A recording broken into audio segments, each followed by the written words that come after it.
খালেদা জিয়া বলেছিল যে জোড়াতালি দিয়ে পদ্মা সেতু বানাচ্ছে, কারণ বিভিন্ন স্পানগুলি যে বসাচ্ছে তো ওরা ছিল তার কাছে জোড়াতালি দেওয়া। তো বলছিল জোড়াতালি দিয়ে পদ্মা সেতু বানাচ্ছে, ওখানে চলা যাবে না, চলে ভেঙে পড়বে। আবার তার সাথে তার কিছু দোষরাও। তো তাদেরকে কি করা উচিত? পদ্মা সেতুতে নিয়ে যে ওখান থেকে পদ্মা নদীতে টুস করে ফেলে দেওয়া উচিত। আর যিনি আমাদের এটা এমডি পদের জন্য পদ্মা সেতুর মতো সেতুর টাকা বন্ধ করেছে, তাকেও আবার পদ্মা নদীতে দিয়ে 2টা চুবনি দিয়ে উঠাই নেওয়া উচিত, মরে যাতে না যায়। একটু পদ্মা নদীতে চুবনি দিয়ে সেতুতে তুলে দেওয়া উচিত। তাহলে যদি এদের শিক্ষা হয়। বাংলাদেশ যে নিজের অর্থায়নে পদ্মা সেতু করতে পারে সেটা আজকে আমরা প্রমাণ করেছি। একজন জ্ঞানী লোক বলে ফেললেন যে পদ্মা সেতুতে যে রেল লাইন হচ্ছে 40,000 কোটি টাকা খরচ হচ্ছে, 40,000 কোটি টাকা তো ঋণ নিয়ে করা হচ্ছে। এই ঋণ শোধ হবে কী করে? কারণ ওই দক্ষিণবঙ্গের কোনো মানুষ তো রেলে চড়বে না,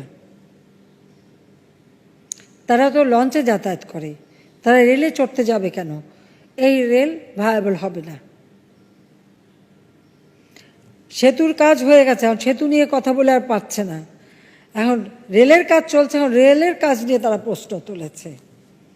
যাক, আমার মনে হয় আমাদের সকলেও ওনাকে চিনে রাখা উচিত। এবং রেলগাড়ি যখন চালু হবে ওনাকে রেলে নিয়ে চড়ানো উচিত। বড় বড় অর্থনীতিবিদ, জ্ঞানীগুণী, তারা এই ধরনের অর্বাচীনের মতো কথা বলে কিভাবে? সেটাই আমার প্রশ্ন। এবং মেগা প্রজেক্টগুলি করে নাকি খুব ভুল করছে। তারা এসে বসে থাকে আর আমার তৈরি করা সব টেলিভিশনে যে কথা বলে বিদ্যুৎ সরবরাহ করি, সেই বিদ্যুৎ ব্যবহার করছে। আজকে ডিজিটাল বাংলাদেশ করে দিয়েছে, ইউনিয়ন পর্যায় পর্যন্ত ব্রডব্যান্ড চলে গেছে, স্যাটেলাইট বঙ্গবন্ধু 1 উৎক্ষেপণ করেছি, সেটা নিয়েও তো এত টাকা দিয়ে স্যাটেলাইট করে কি হবে? এই প্রশ্নও কিন্তু তুলেছে তারা।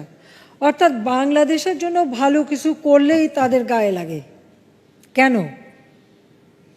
তাহলে তারা কি এখনও সেই পাকিস্তানি সামরিক জান্তাদের পদলেহনকারী খোসামদি তোষামদি দল?